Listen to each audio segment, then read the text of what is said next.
You can ask her. I abuse my equipment. He really does. And I've had absolutely no issues with it. Yeah. A lot of you have asked, what tripod and what gimbal head is Steve using? Because you know I don't like tripods.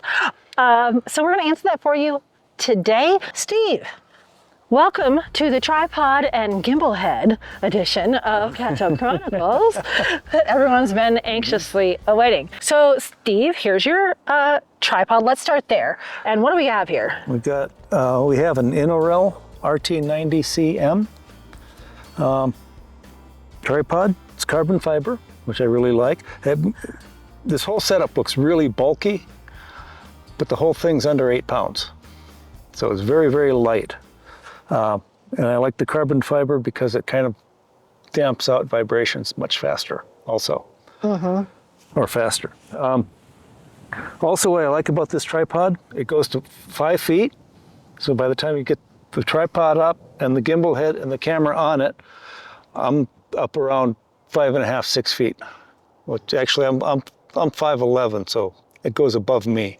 It's pretty tall. Yeah. Yeah. And this one has the 3 points that you screw and unscrew. I'm not sure what that's called. 1, 2, 3. Yeah, so it's got 4 sections. Oh, four sections, but 3 places to secure it. Yeah. So that's nice. Yeah. Tall. It has the pads on the legs are much, they're a little bit lighter than what you'd find in others, but they're covered in fabric. And what I like about that is they'll last longer than, the fabric covers last longer, I think, than the regular Like soft foamy things. kind. Yeah. Oh, that's true. Because you've used this for several years now. Yeah, it's like 3 years. I think. Yeah. 3, 4 years, 4 years maybe. At least, right? And it's not super, super padded, but it sure is nice to hold on to this in the cold than this. Yes. It has the shoulder strap on it also, which when I first got it, I used it to kind of move around the camera. I don't do it that much anymore. Actually, I don't use it at all when moving the tripod and camera around. I just collapse the legs and throw it all over my shoulder. Oh, the whole thing. Okay. Yeah, unless it's just a few steps this way or that, in which case I just pick the whole thing up. But what it is good for is a shelf. You can put a small lens in there and it won't roll away. I put my remote trigger in here a lot to just, I don't have to bend over to get it, and it's not hidden in, these pants. Which pocket did I put them in? Good point. So overall, I'm pretty happy with it as a tripod. The one serious drawback I have is the pads on the feet of it. Yeah. They come off. We've that got one's one lost gone. there. It doesn't cost too much to actually have a spare set on hand, and I think partly it's the way that I twist the locking mechanisms. Okay. So that there's a tendency for me to actually unwind or unscrew the feet. I'm kind of watching that now to see if that's the issue. Okay. And I think sometimes them just being next to each other, walking down the trail, they just loosen. I didn't explain that very well because we found them like, uh-oh, it's back there on the trail, the little feet. And I don't think they have the spikes built in. No. These are just the soft pads. Yeah, they're just the soft pads. You can get feet with spikes built into them. I just don't use them that often. Yeah. I know. On rocky stuff, in mud, and I've been there. I've been in streams, dirt. I could see maybe using them on ice on a windy day or something, but yeah, I don't really use them. I've not found a need for them. So. Okay. I think the other thing that we don't have on this model is the center post. That is an extra. It is extra. But apparently it gets even higher, which is too rickety. No, it's going to fall over. We've already had it fall over. You worry about that. Yeah. There are a couple other things. One, it comes with a really nice case. Oh, yeah. Okay. We never use it, but yeah. It's bigger than some rifle cases that I've seen. And it's this material. It's this camouflage material. Yep. Yeah. So, and it also comes with a leveling head. Yes. So you can actually set up your tripod and then level the head and camera separate from the tripod. which is a really nice feature. Oh yeah, and that's a little bit heavier. We have that at home. It looks like a little, just like an extra handle that kind of moves it around, and it has like a bowl. Yeah, and it sits in here, and then when you want to, you level it the way you want it, and then you can just tighten it with this lever here. Okay. And it tightens right down. So. I would say the other thing I really like about this is these legs, you flip these switches somehow. I don't want to do it right now. Yeah, they sprawl out. All the way down. You could go all the way down with Flat. this tripod. Flat, which I think is Straight. nice. What do you call it? 180 degrees, 90 degrees? So I can sit like this. So, yeah. Which is great if you want a really low angle and you don't want to, like you're sitting on the ground, laying on the ground, right? Super sturdy. Or you put a different head on it, and then you can be shooting right down, straight down into something, or You've done that. from ground level. Yeah. Yeah, and I'm not a tripod person, as we've discussed, but that is a cool feature that I would definitely use in the right use case. The shoulder pad does come off. All the pads come off. They're just Velcroed on. Very strong Velcro. I've never had an issue with it, unless I wanted to take it apart. So. And there's a hook here. You can put a weight here. You can put your bag here, whatever you want. There is a hook. Yeah. I like that. It does fold up really small. I'm impressed. He puts it on the outside of his backpack here. It's still bulky. I don't when I'm flying around, I don't take this tripod with me. It's just way too bulky. Yeah, when we travel, there's a different tripod we use, which is not remarkable tripod. So we did not bring that. Yeah. So that's the inner rail tripod.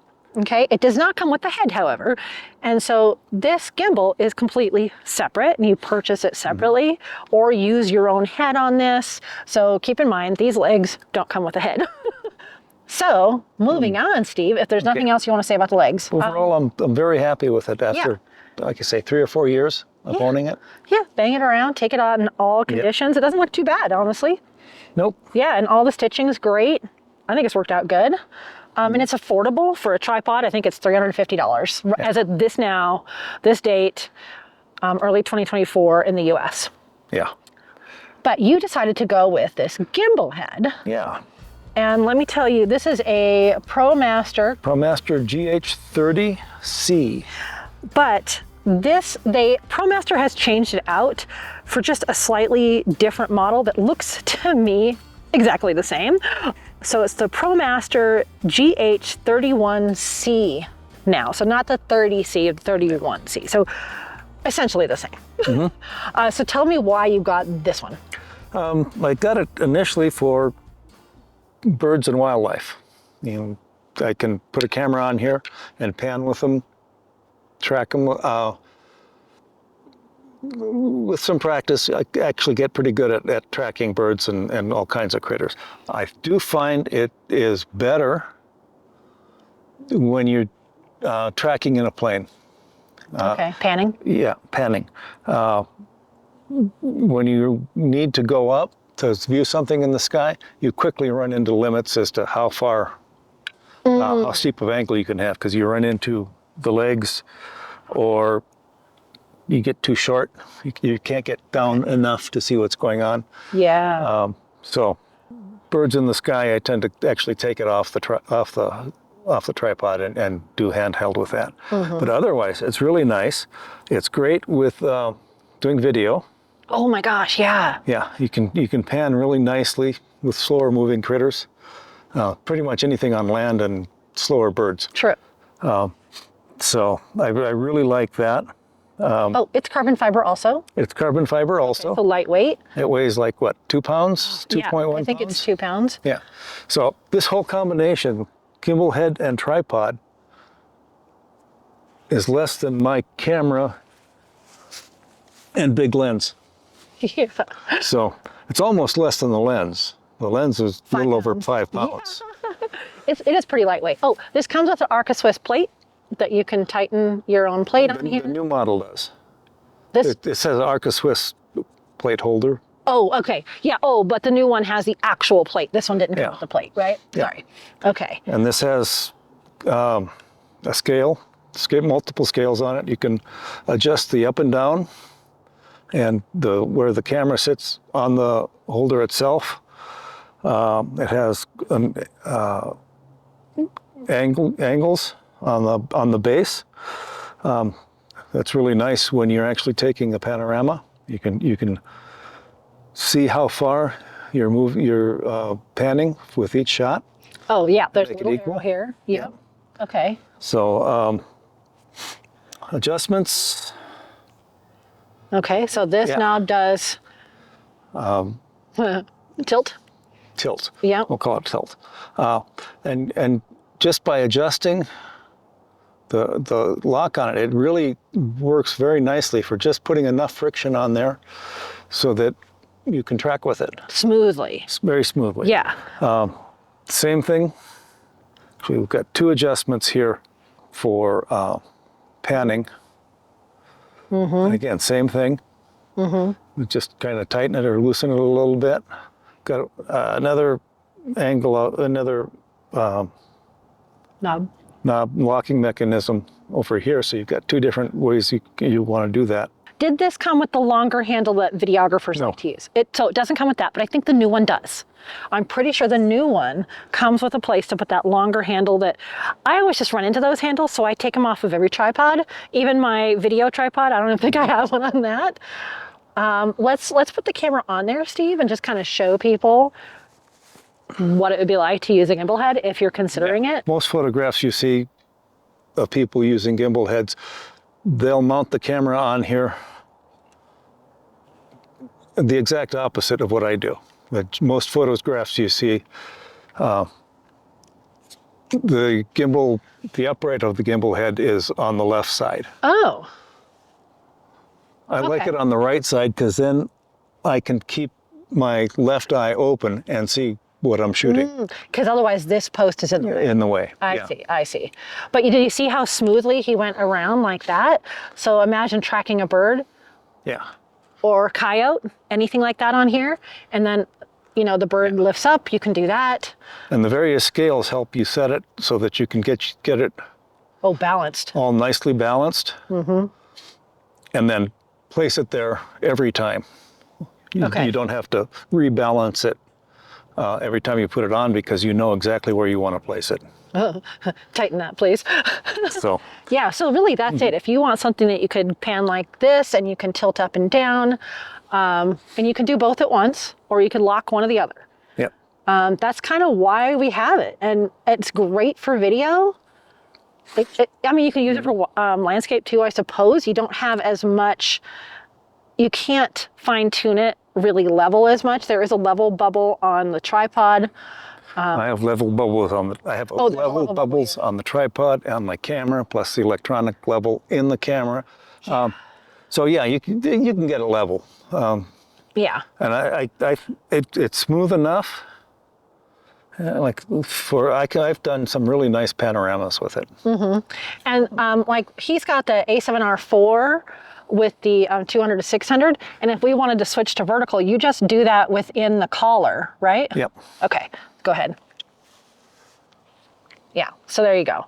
So then now we have vertical if we ever wanted that. Yeah, and sometimes actually we'll use that as a leveling mechanism also. Yeah, so that's in the collar of the lens. And this is, the gimbal head's about the same price as the legs, $350, somewhere Yeah. in there.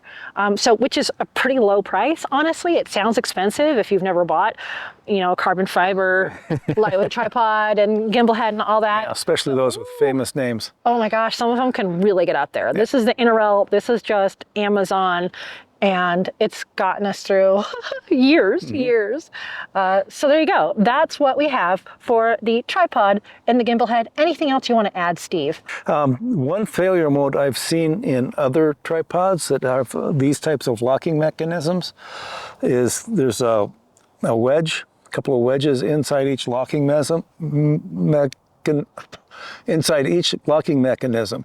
And I've seen other tripods fail when those wedges actually slipped out. Ooh, So you had to take it all apart, put the wedges back in, Okay. reassemble it. yeah. We haven't had that.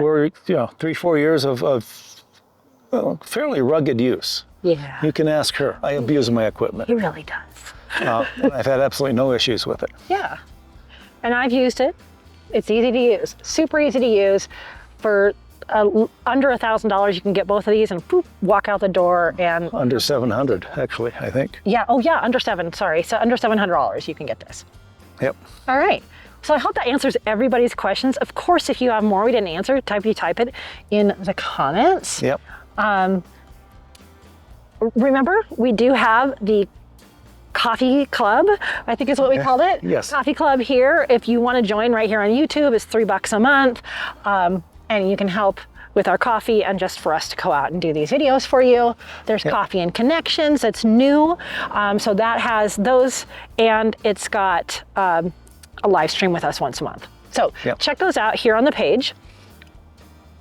Check out the Cattail Chronicles different places on the internet if you want to. We have an Instagram, we have a website. Steve's worked so hard on this website. He really has. We have some of our favorite prints up there for sale. We have cups and shirts here on YouTube shopping too. So there's a lot for you. We're here for you though. If you have other videos you want us to see, just let us know. Yep. So there you go. Yes. The long-awaited video. All right. Okay. Good to see you, and we'll see you in the next one. See ya. Let's do some Vanna Whiting. We'll do it again with the camera on it. Okay, I want to Vanna White it a little bit with the camera on there. Okay. What do you want it? Just for the thumbnail. Oh. Just, yeah. Are you still in frame? Da-da, da, da, da, da, da.